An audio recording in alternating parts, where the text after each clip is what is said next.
Hello. Hello. And welcome. Thank you.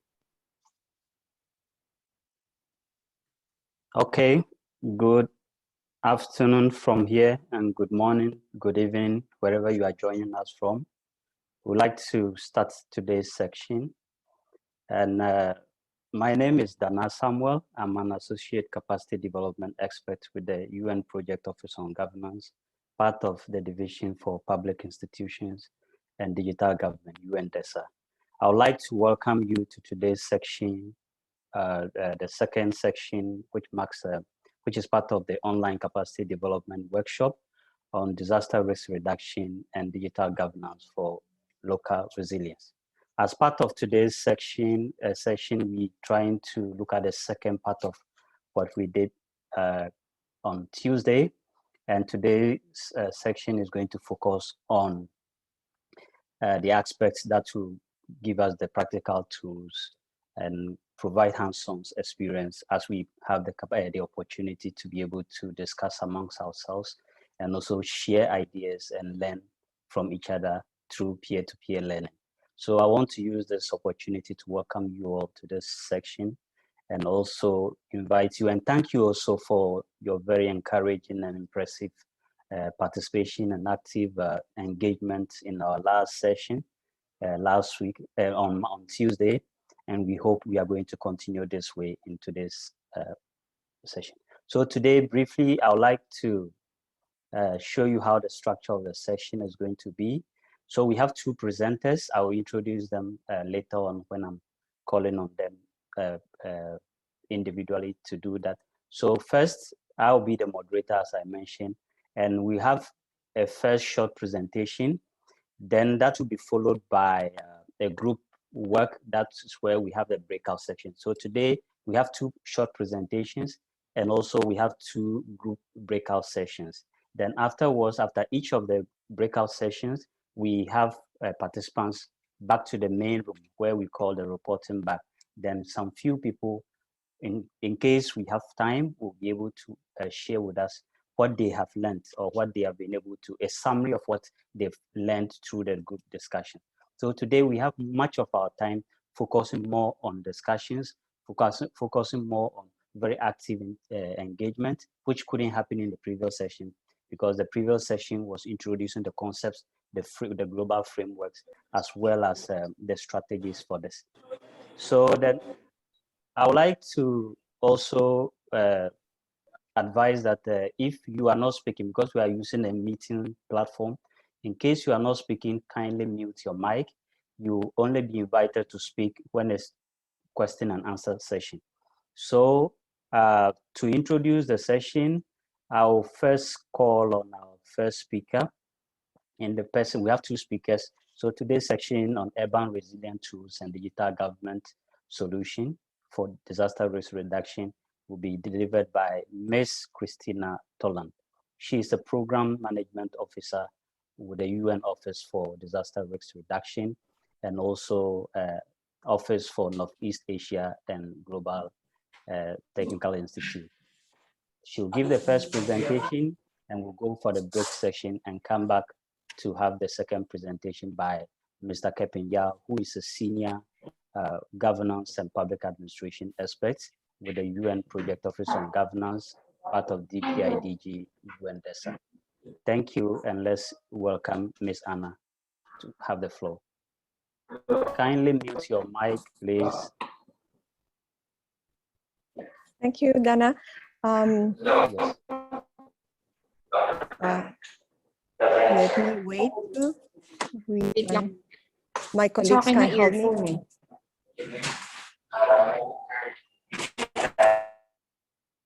Okay, good. Dana, could you stop sharing your screen? Okay. Thank you very much. Welcome everyone again from UNDRR, Global Education and Training Institute in Korea. As Dana presented me, my name is Anna Torlund, and the objective of the session, the first part of the session today, is to make you familiar with one important and very useful tool, which is the Disaster Resilience Scorecard Assessment tool. So I will do a small presentation, a quick presentation about the tool itself.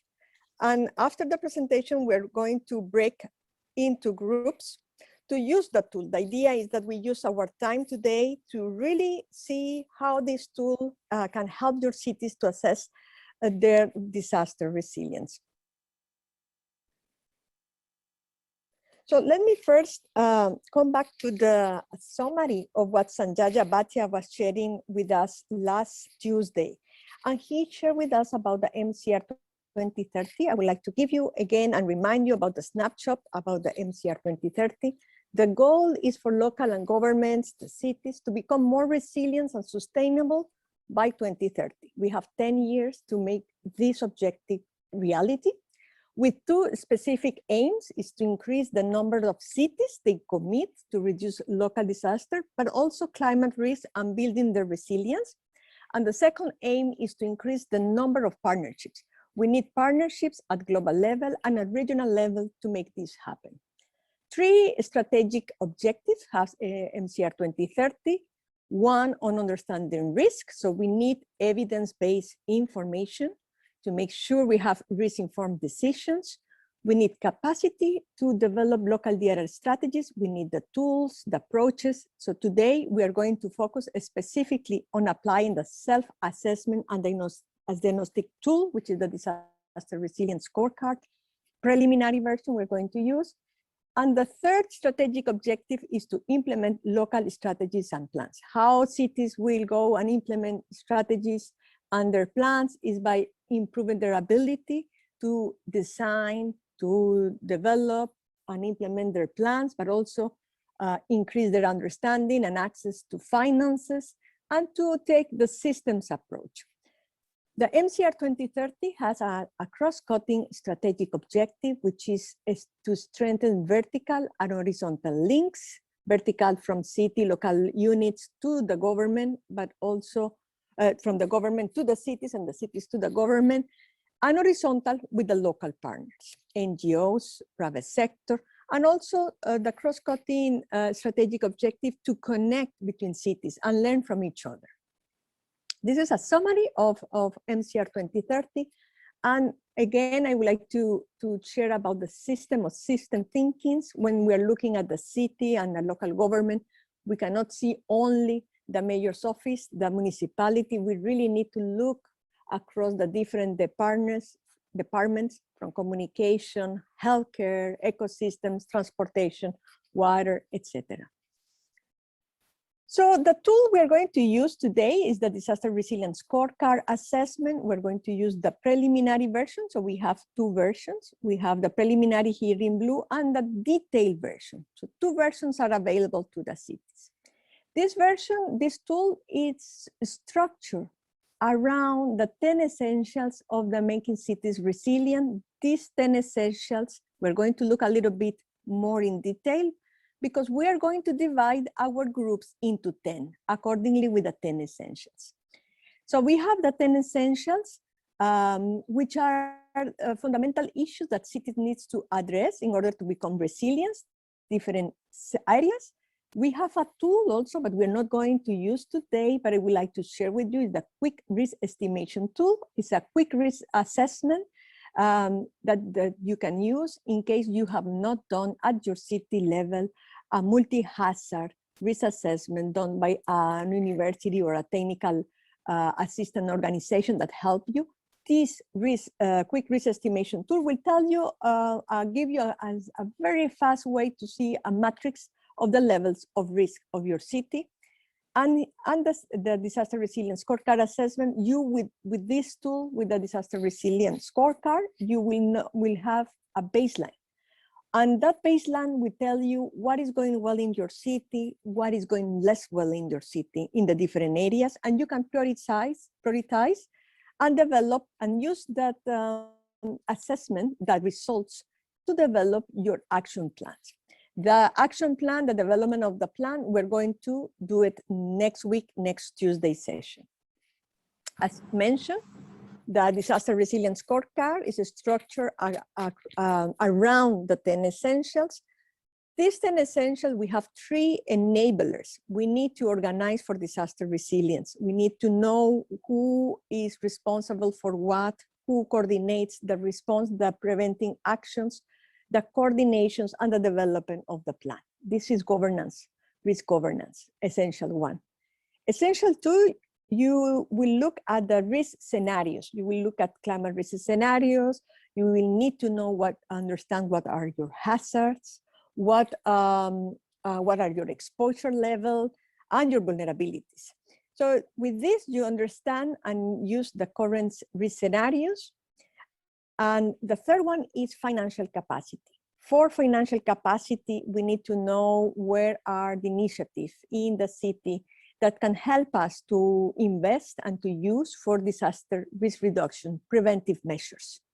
So this is the first enablers. Governance, identify the risk scenarios, and also having a very good financial plan to implement our DRR plans.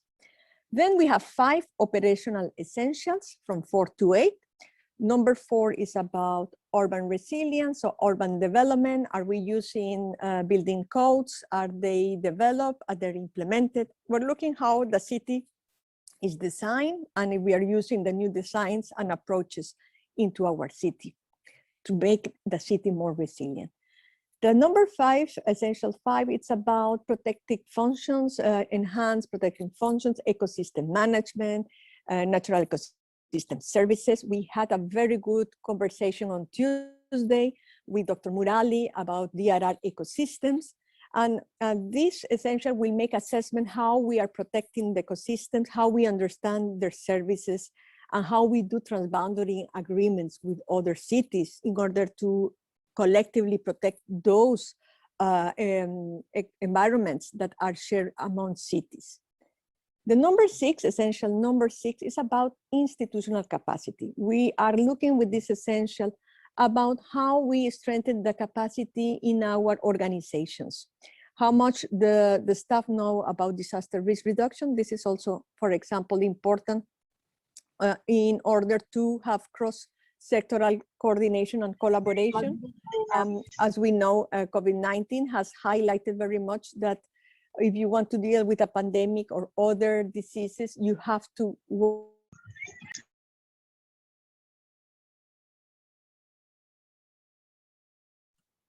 Anna, we can't hear you. Institutional capacity is available. Dana, do you want to say something? Oh, we can hear you now. Your line went off. Sorry. Continue. Thank you. Essential number 7, we are looking at strengthened societal capacity. Essential 7 is about participatory, how we are engaging the citizens in our developing of our disaster risk reduction plans, local protection plans, or urban plans.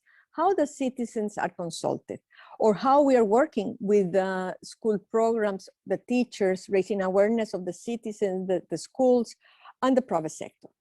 That is the importance of the social capacity, how our messages about risk reductions and resilience are reaching out through different means to the society, to the citizens. Essential 8, it's about increasing infrastructure resilience. How are we investing in infrastructure resilience, integrating risk into our new infrastructure, making sure that current critical infrastructure is retrofitted. The usual example is that the hospital will not fail during an earthquake, etc.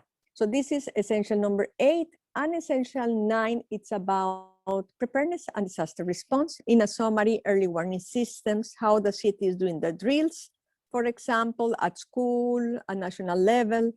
And the last one is about recovery and build back better. So this is a very important and as of now for recovery post-COVID-19.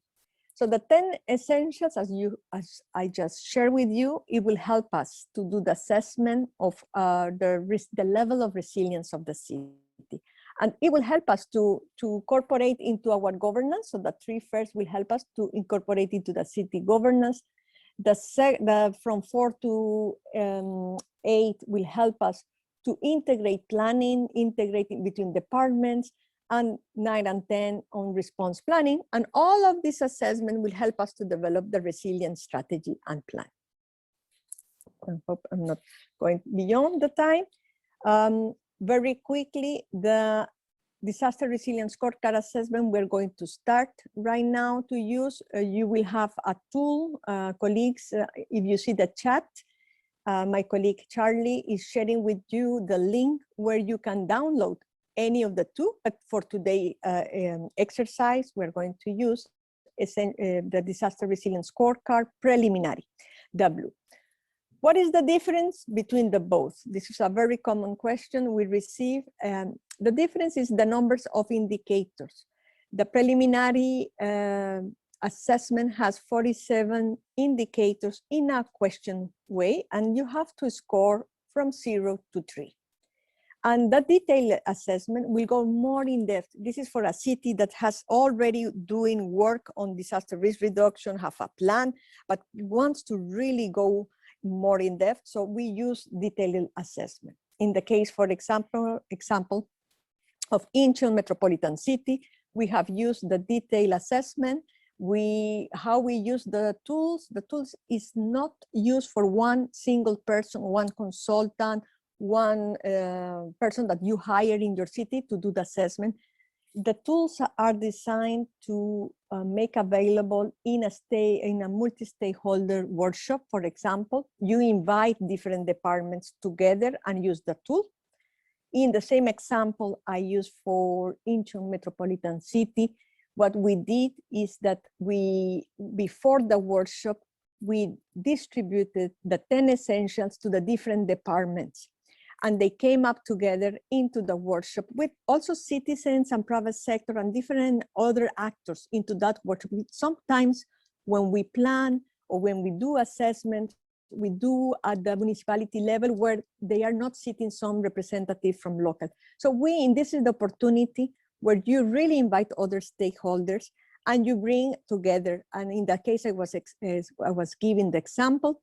Different departments came together. The full department cannot join the workshop, but 5-6 persons from each department, they came with their assessments that they have done into their department, and they get consensus on the level of resilience of the city. So they have the baselines for the city.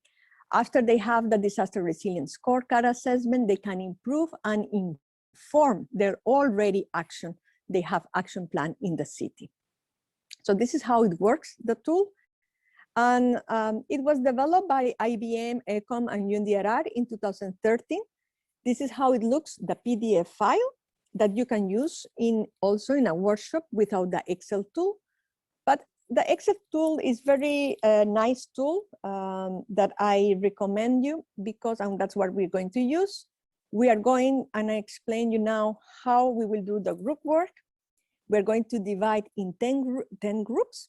And each of the groups will focus in one essential. So with your experience, with your knowledge from your city or your academia, some of the participants are from different universities that are doing work with cities or are supporting cities. Or maybe you are from an NGO working in one locality, helping the municipality. So based on your experience, you're going to work in one essential and you are going to read the different questions are in the essential, and you're going collectively in the group to mark from 0 to 3 where you are and why you are at that level. Something important on the tool is that when you're going to use in your city, don't forget that there is here a white box that you always need to write why, the means of verification, you are scoring number 3. You score from 0 to 3. And you need to document why you're scoring from 0 to 3. Why is the reason? You have a policy, but the policy is not implemented well. So that is very important because officials change and we need someone else in a few years after would like to see the assessment, but needs to know why was the reason you have scored number 3. At the end of the session, I will show you how we interpret the results of your group. We will not have group presentations, but what we're going to have is I will request you to please send us your group or your Excel from your groups. And then every group will send us your results. I will not go in details on the presentation, but I just wanted to go to the final explanation of the distribution of groups. So I hope this was clear. The tool, I believe that the best way to understand the tool is when you really use that tool and you share your experience with your colleagues. Now, Charlie, if I can ask you to start preparing for the distribution of groups. Just before you do that, I wanted to share the last guidance on the group work. The last slide, I'm sharing this again into the screen for you.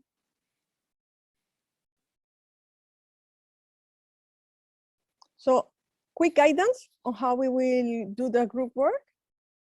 The objective is to get familiar with the disaster resilience scorecard assessment as a diagnostic tool for your city.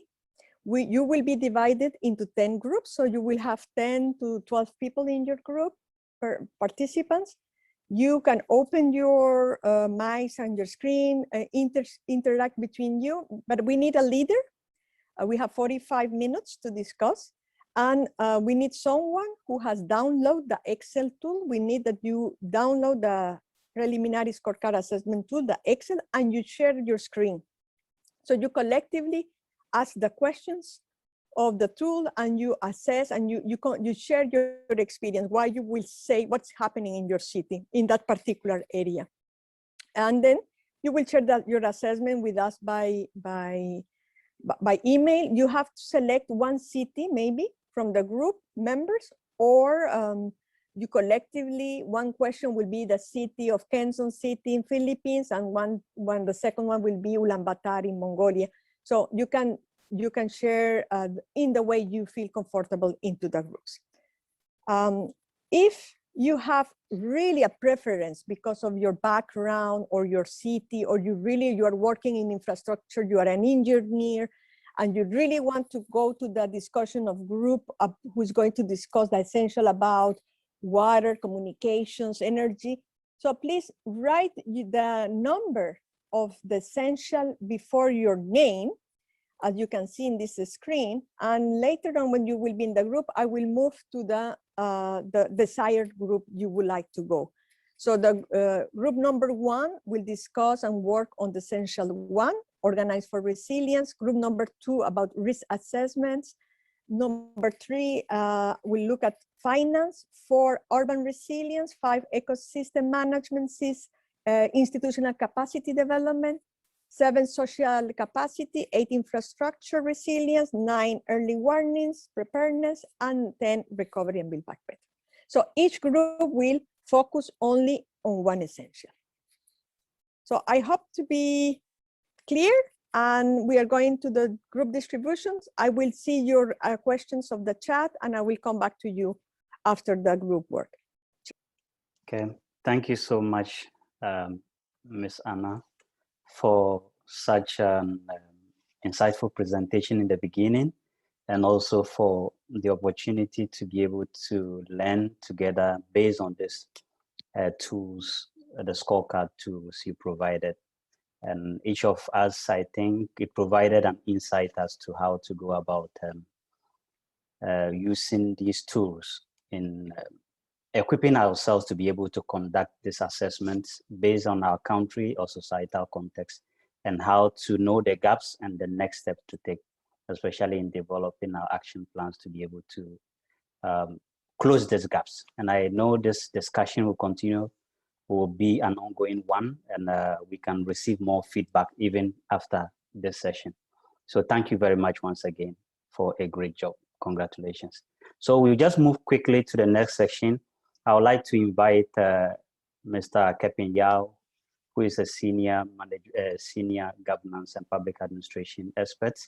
He'll be delivering a brief presentation on data, leveraging data for disaster risk reduction and building resilience.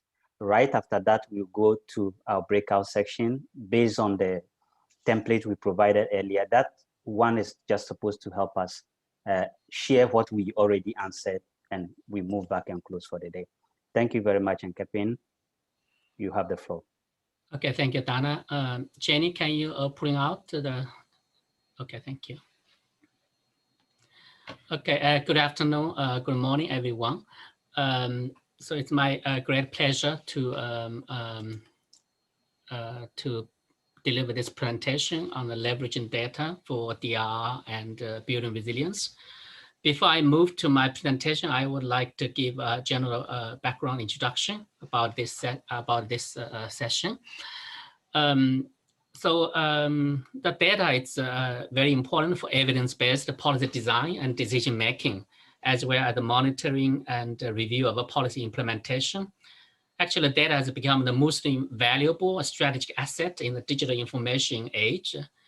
For the DRR and the building resilience, data is even more critical due to the rapidly evolving situation and multifaceted complexities during disasters.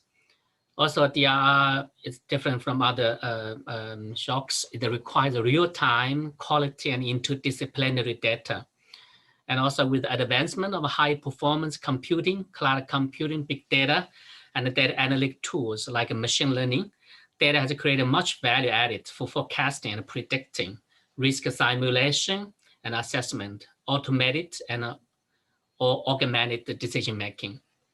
So my presentation is based on the risk-informed governance and innovative technology for DRR and resilience toolkit. And my colleague Dana on Tuesday, he already shared with you the link to the toolkit. Yeah. So actually, how to leverage data for DRR and resilience is cross-cutting in the toolkit. Actually, the toolkit discusses a full range of data issues, including like data requirements, different data types like traditional and non-traditional, open data, and big data analytics, data presentation and visualization, citizen science and social media data and data mining, and machine learning, and how the policies governing data, data ownership and privacy, and data for monitoring evaluation of their policy implementation. So all this covered in the module 1.1, 1.2, 2.5, 2.4, 3.1, and 3.2, 3.3. So in my presentation, I will not cover all aspects of a data issue here. So please refer to the toolkit for in-depth understanding on how to better leverage the data. Next, please. Yes, so today my presentation will cover like 5 parts. One, the data for data-driven decision-making, understanding the data requirement challenges, open government data for DRR, and how to strengthen data governance for effective data use, and also some brief policy recommendations. Next, please. So about the importance of data for decision-making, I would like to cite one statement from the Interagency and Expert Group on SDG indicators of the UN. So it says that the data are the live blood of decision-making and the raw material for accountability. Without high-quality data, providing the right information on the right things at the right time, designing, monitoring, and evaluating effective policies becomes almost impossible. Also, the 2030 Agenda highlighted the importance of applicability for data-driven decision-making across all SDGs. Yeah. Next, please. Also, in the Center framework priority for action, so there's a first area is about understanding disaster risk. It requires assess and update the current state of data, scientific and local and indigenous knowledge on DRR, and fill the gaps with new knowledge. So you see here, it requires a local knowledge. Yeah, it should be kind of consider the local contextual situation. It also requires scientific data and information to support and monitor and reviewing the progress toward DRR and resilience building. It emphasizes the building capacity to ensure that all sectors and the countries have access to and understand and can use scientific information to better inform decision making. Also, in the fourth priority is about enhancing the disaster preparedness for effective response and to build it back better. It also identifies response to the needs for the policy and decision makers at all levels of scientific data information to strengthen preparedness to reduce the losses and impact on the most vulnerable communities and locations. You see here also it emphasizes the importance that we should have the disaggregated data on the vulnerable communities and locations. Yeah, next please. Also, for DRR, the robust, timely and accurate, disaggregated, people-centered and accessible information is very key. And especially, I mean, the disaster risk is rapidly emerging to be systematic. It can be very complex and cascading. In one sector, one risk can be quickly spread into other areas. You know, so all these kind of risks, they can be systematic and interconnected and cyclical. So you see, last year when the COVID-19 happens in Southeast Asia, yeah, and also in the meantime, there's a typhoon also happened. Yeah, so all this kind of risks are compounding with each other, make the impact even more severe. Next, please. So to effectively address the risks, it requires data from different domains, either they are traditional or non-traditional data in an integrated manner. Governments around the world integrating non-traditional data sources such as the big data, including the social media data, for example, the real-time data and the geospatial data in their operations. But it also brings challenges to the government how to deal with such a large variety of heterogeneous data from different data sources. Next, please. Also, actually, the data play the important role in all four phases of DRR, especially in the first stage, actually, in the mitigation and prevention for the risk identification and priority assessment. Of course, I mean, during the crisis, it also needs kind of real-time data to make effective response. And also during response stage, you know, we need to also use the quickly real-time data to map out the plan for the emergency rescue and also effectively command dispatch. Also recovery, we also need lots of data for the loss assessment and how to better build back better. Yeah, next please. So I just mentioned that for the first stage for risk assessment, it's very important. Actually, in many countries, they already make efforts to make the risk assessment prior to the national strategy and planning. So according to this kind of report, the GR report in 2019, there are some good cases. For example, in Europe and Central Asia, risk assessment and disaster loss database has been identified as the essential building blocks for the development and implementation of national and local strategies. The Haiti, Mexico, Rwanda, and Uganda have also made great efforts in understanding their risk profiles by developing national risk atlases, which provided a comprehensive assessment of existing risks at the national and the local level as well. In Colombia, they also prepared the risk management index in 2014 before they prepared the national DRR plan, the 2015 to 2030. So ideal situation is that the country should have this kind of risk assessment before they're making any kind of DRR national strategy or local strategy plan. Next, please.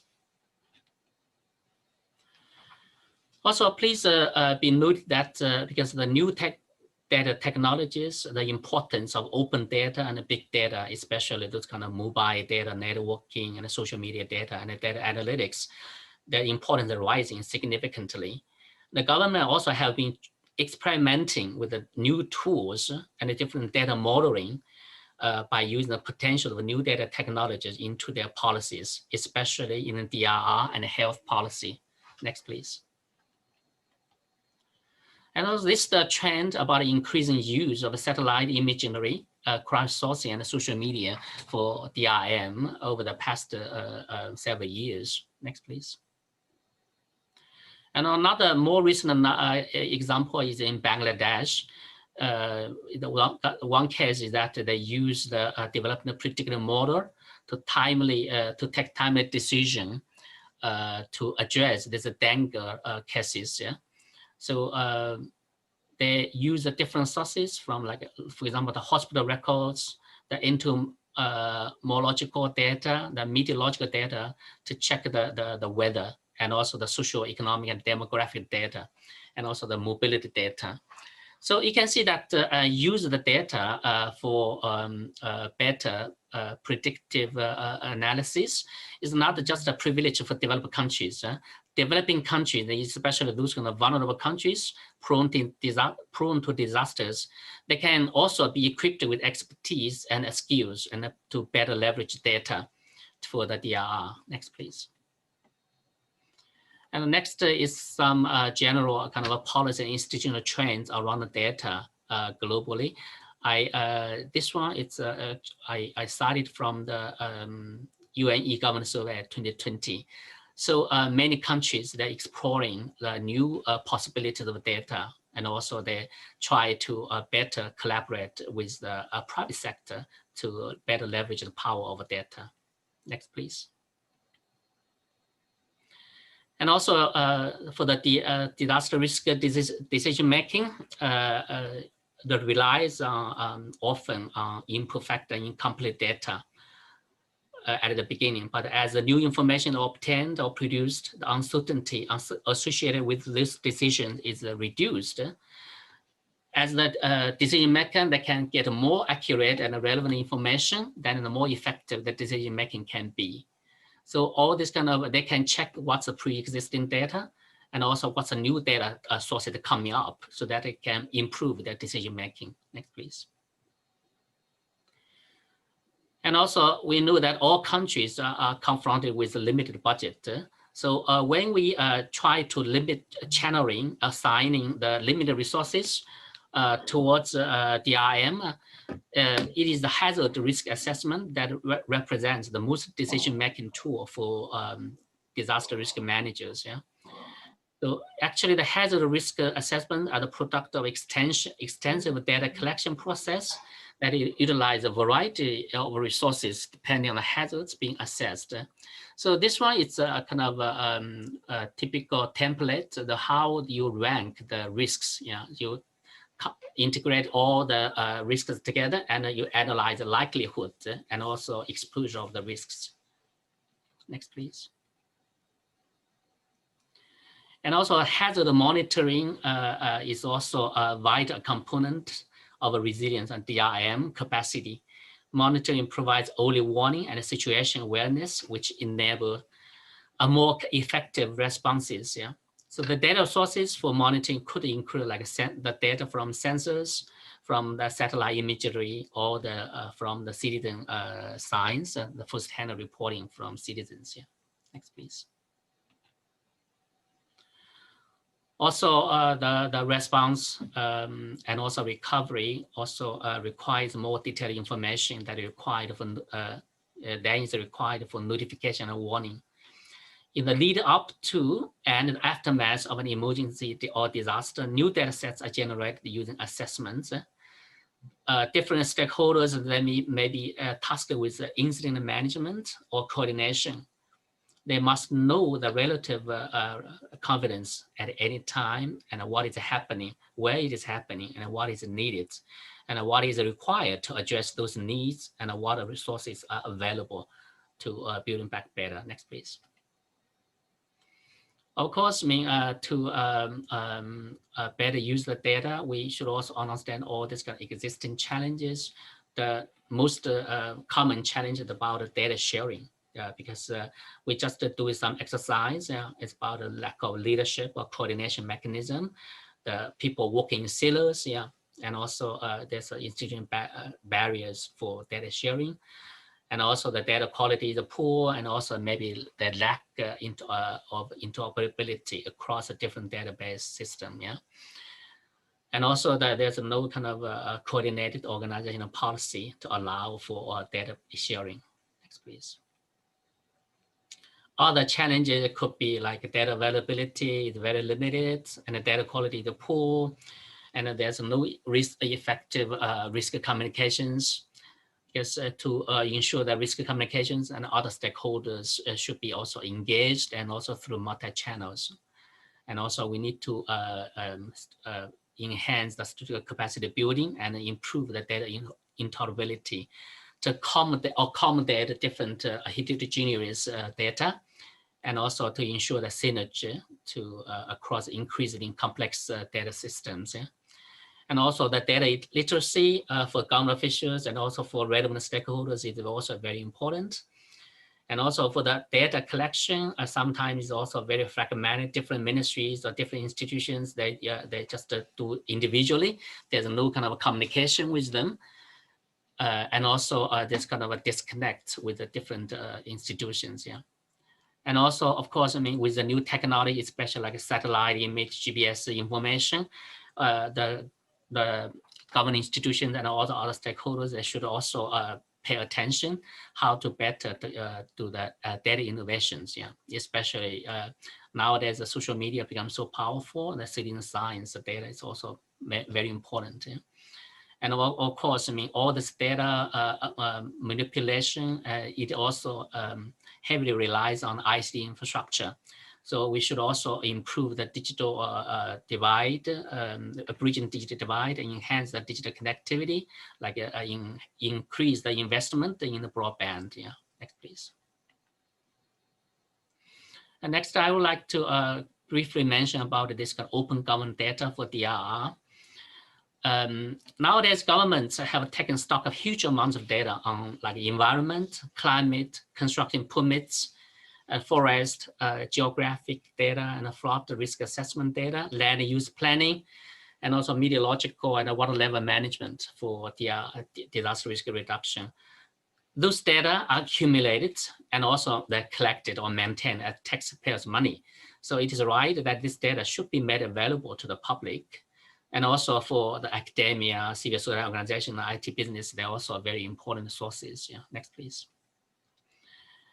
And also, you know, data is different from other assets. They have immense value, and also you will not depreciate as you use it. So, but only as if you use it, they can create much value. So there's an ongoing movement to increase utility and value of data kept by government. We call it open data movement. Yeah. So from this chart, you can see that the more and more countries, they have the national portals, and also they have policies, and also people can ask for the new data sets. Yeah. Next, please. And also this, it's about the sample of the open government data portal by Japan. So you can see there's more than 2,000 data sets for disaster. So this one is the case. Next, please. Yeah. Yeah, this is the case. It's for open government data portal for UK. They have like a flood risk areas. You can pick up a different zip code to find out your local flood assessment exposure. Next, please. So UK, since the floods in early 2014, there has been strong demand for flood risk assessment data to be released. Before, such data only can be accessed on fee basis by insurance company. So now the citizens are requiring more real-time data, and flood warnings and flood alerts. So they really help local communities develop local flood warning system and protect themselves. Yeah, next please. Yeah, the next part I would very briefly talk about the data governance. Yeah. So as we just did exercise in a group exercise a few minutes ago, that the data sharing is a big issue. So we need to have like a robust data governance to ensure that the data governance it's from the collection to the gathering to the use, dissemination, and the use. Yeah? That we should have like a systematic approach. Yeah? So data governance is a kind of systematic approach to setting the policy and strategy and data systems and the technology together. It includes like from the first stage, from data generation to all the way to the data dissemination, and also of course the data presentation, the data visualization, and also data innovation. So data governance really provide a favorable environment for sharing data, linking data, and also improve the interoperability and facilitate the data exchange across different stakeholders. Next, please. Yeah, this one is a general structure for the data governance. The key elements including like national digital ID, the data protection, the data sharing, data partnership, data literacy, and data analytics and visualization. So, and also some main pillars about the policy and regulations, and also whether the country has the national data strategy and leadership, and whether the country has a favorable data ecosystem, and also what's the data technologies. With this kind of data structure as an overall framework, you can also think about in the area of disaster risk reduction, how can you use the similar structure to design those kind of data governance policy or framework for the DRR data. Next, please. And of course, I mean, although I mean the data is very powerful with the DRR, but there's also lots of issues come up. And one issue is about data security issue. Yeah.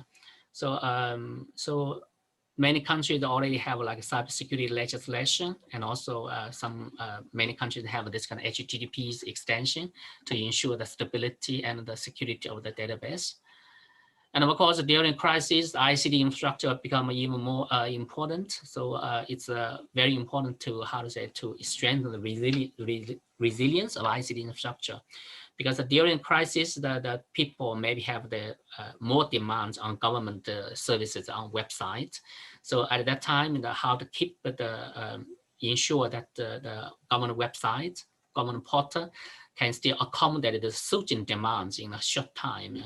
So in many countries during the COVID-19 period, the government portal just crashed. So we should take this as a good lesson. Next, please. Yeah.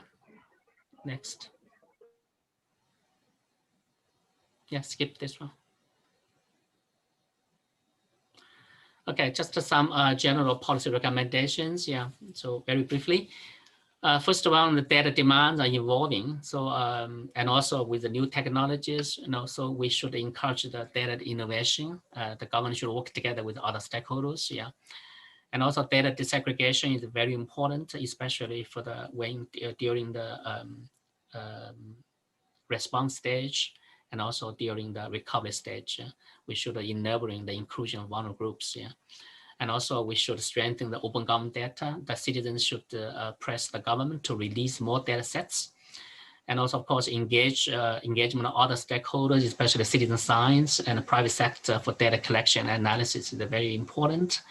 And also, of course, we need to institute a data governance structure to set up the enabling data ecosystem and better protection of privacy and data security. And also another important is that the international partnership in data sharing and coordination, it's very kind of important because some natural disasters like a tsunami, typhoon, they may, the paths may pass through kind of several countries. And also in some rivers, they're transboundary. So we need to have the transboundary river management. And of course, we need to also have new approaches to invest in data capacity and also enhance the investment in ICT infrastructure to better leverage the power of data for disaster risk reduction and building resilience. Yeah, thank you all. Back to you, Dana. Thank you very much, Kepin, for such a wonderful presentation with more insights and details into how we could leverage data for disaster risk reduction and building resilience. I think this provides more understanding and more data with cases and experiences from other regions. I'm checking our time. We are going to have this time a shorter version of the breakout section, just 15 minutes, then we return quickly. The essence of this section is that we've already tried to answer these questions during our time home. This has been shared already. So what we want to do is that when we go to the breakout sections, we just want to know, based on the governance ideas we already studied or we already shared or had during this workshop. We want to know who are the key stakeholders in our countries and how is ICTs, or what are the institutional mechanisms, and what are the data gaps, what are the challenges. So they are the things we could just mention or share with each other. Then we come back and get one person to share one example, then we close. So we'll just go for the breakout section. You may not have to answer all this because you already have it answered. Just highlight what you want to say to the group and let people know what are the drivers, what are the mechanisms in your place, what are the challenges. You could answer 3, 4, and we know what is happening in your country based on your experience. Then we return and just try to wrap up for the day. So I think Charlie can proceed with the breakout section. Then we have just 15 minutes, then we will return. Just highlight the key points we want to know from your place. Thank you. Hello. Thank you. Hello. Thank you. Thank you. Yes. Okay. Time a little bit short. Time a little bit too Yes. short. Yeah, I think there were many ideas people wanted to share, and because we had a limited time, but there's still that opportunity to share your inputs with the template we provided on that. So we just got one of our participants who want to summarize what he did with us in 2 or 3 minutes. And he's in the person of Commander Ashes Srinivasan. I think Mr. Ashes, if you are here, you can proceed to summarize your idea so that we can also learn from your context based on the template you provided. Right. Thank you, Dana. And Yes. thanks for giving me this opportunity to voice my thoughts here. It's an honor. Can we go to the next slide, please?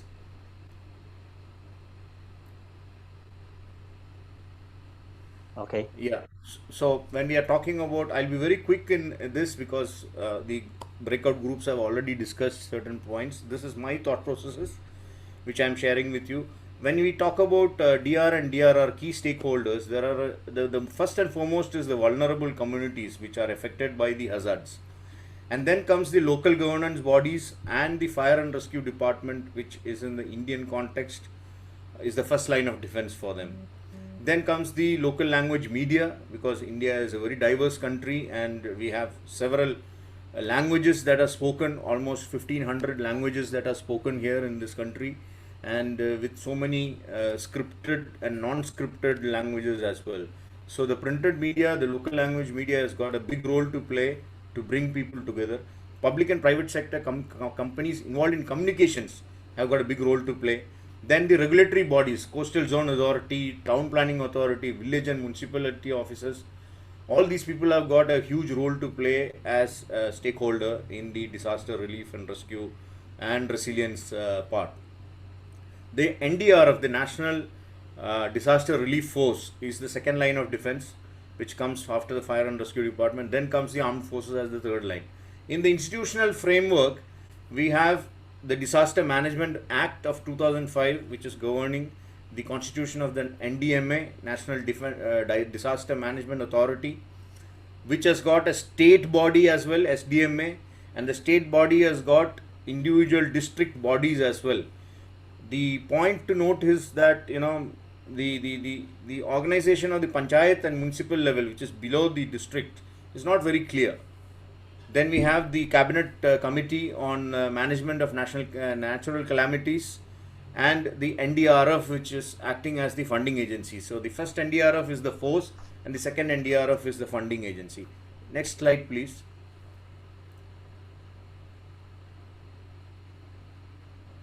Yeah, in the Indian context, these are the three main tools that are being used in India. One is the web-based resource tool called the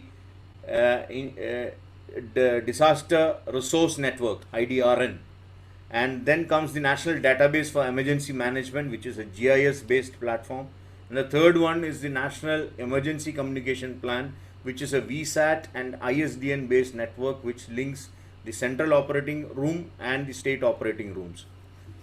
The data requirements which are there, which I have listed out here, these are my thoughts. These may be already, some of them are already there in the system, but some of them are not there. Typically, you need a hazard heat map. You need to have a vulnerable areas map, which will tell you about the vulnerable areas in your country. The affected areas map is basically the area where the disasters are likely to affect people. Then the disaster management resources map, and the ocean data mapping tool. This is something which I am suggesting, because India is a country where it is covered on 3 sides by oceans and seas. So, and we were a victim of the tsunami of 2004 with solid effect on the people in South India. Then we need to have the river runoff monitoring through coastal gauges and satellite based analysis. We need to have wetland database, forestry coverage map, deforestation heat map, and afforestation monitor, ambient temperature and sea surface temperature heat map as well. Next slide, please. The gaps in IDRN and NDEM is what I have listed here. We need to have in the IDRN an integration with the National Motor Vehicle Database, with particular attention to be accorded to linking the privately owned fleet of heavy vehicles and machinery. Then similarly, offshore, when you look at the sea, you need to have an integrated database that maps the owners of boats with the specification of each boat that is there in the port, a fishing assets, because it's a huge fleet. And in the case of a flood or a tsunami or something, we need to have this integrated into the system. Then the NDRF units that are available needs to be strengthened or expanded. In the NDEM, we have to have real-time GPS feeds from vehicles coming in, so that in the case of an evacuation, you know which are the roads that are going to be free and which are the roads that are already choked up. Then remote link up with route cameras to enable detection of traffic accidents, traffic jams, and to supplement decision making for choice of evacuation routes. Real-time satellite imagery mapping and integration with high-quality processed METOC information. Meteorologic and oceanographic information is a big factor for coastal disasters. Next. So this is the map of the distribution of NDRF units. You can see that it is very less, and it needs to be increased.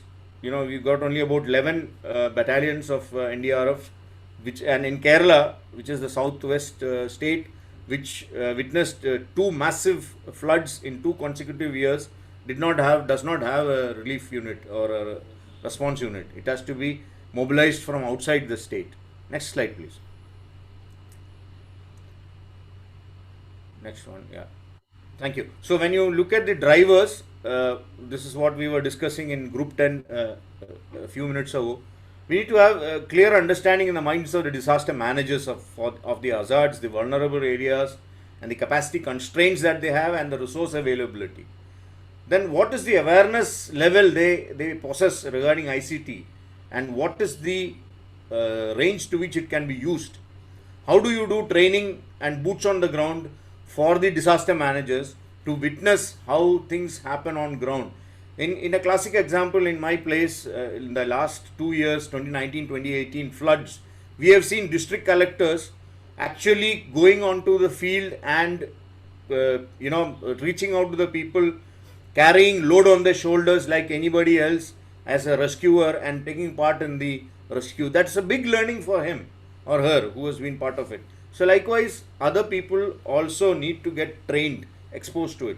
Lessons learned is a big thing, and it needs to be documented and preserved for the future reference of people. Not only the government officers, but also for general public, which can be put across in terms of video, short videos, local language videos, and to make awareness of how disasters happen and how it can be surmounted, how you can become resilient. When you come to challenges, the first challenge is the lack of awareness among the vulnerable population, as well as the grassroots level local governance people who have to deal with these hazards as the first responders. So there is a big gap there that needs to be capped as much as possible. Then we have lack of proper training amongst government servants on disasters, risk evaluation and DDR concepts. We have an absence of basic risk evaluation orientation amongst vulnerable population prior engaging in local development. For example, a group of people need to construct a huge complex in a vulnerable area. Now, how does it affect the environment? The people don't even think about it before coming up with that plan. So they need to be sensitized. They need to be made aware. Before you think of a multi-story building, think about how it is going to affect the other areas around that place. We have a scarcity of staff in the village and panchayat organizations for committed role play. So they have got too much of things on their shoulders which they are unable to manage the disaster relief work properly. Lack of political will is something that needs to be educated among the politicians themselves so that they have an analytical view of projects that are proposed to them. Scarcity of funds and facilities. So where people have to go and stay in case of a disaster, do we have funds to create such facilities? There's a big question mark and a gap that exists there. Next slide, please. So these are the capacity demands that I have noted down at the district level, where I feel that training modules for government servants is a must. Training modules for municipal surveyors and field staff who go out into the field on a daily basis. So when they visit an area, they should be able to understand how that area is and what are the potential risk factors that are there around in that area. Then the conduct of awareness sessions for the general public with the aid of ICT tools to make them aware of the hazards, risk of disaster and understand the risk ranking philosophy. How do you rank a risk? That the ordinary man should also have a fair idea about how it is done. Then funds required for undertaking facilities. Setting up of multidisciplinary panels of specialists with empowered authority over fund management and organizational decision making. This is something of a capacity that we need to build up as a unit. Good practices. When we come to good practices, training sessions should be an ongoing process for continuous personal development, professional development. Funds allocation, it should be streamlined, transparent and efficiently utilized. Use a more immersive system on a GIS based resource monitoring application, whether it is web based or any other, that is required to be done. Develop an intelligent system that can draw data from open databases and closed databases. It could be personal information, it could be restricted information, but that needs to be integrated and the result provided for managers. A lack of, this is the next, can we go to the last slide please, the last one. I think the slide got changed again. Yes, thanks for that. Then we also have the opportunity to adopt new technology which is there in the world now and use it judiciously for bringing out new ideas, new platforms, web-based solutions, artificial intelligence based solutions, big data based solutions for managing disasters in the future. This is what I have to tell you all. Thank you very much for this opportunity and thanks Dana for calling me in. Thank you so much, Commander Ashes, for such a wonderful and excellent summary of your points and experience. I think we all did learn greatly from you, and I want to use this opportunity to also appreciate your time, especially for agreeing to deliver this summary at a very short notice. I know you had to do this excellently in a short time, and we look forward to engaging more with you and other colleagues. And on behalf of the head of the 3 offices and co-organizers, I would like to congratulate each one of us for staying up to this time. I know we've had a long time and we've tried to engage more together. And I would like again to thank you and hope to see you in our next section on Tuesday, which will be the last for the capacity development exercise. So we look forward to meeting you on Tuesday again, and we hope you all complete your assignments or our discussions and submit it when they are done. And if you have any concerns, you can always reach us. I know many of us want to share more, but we're running out of time and want to say congratulations to each one of you. And we say thank you so much and have a wonderful day. Thank you very much.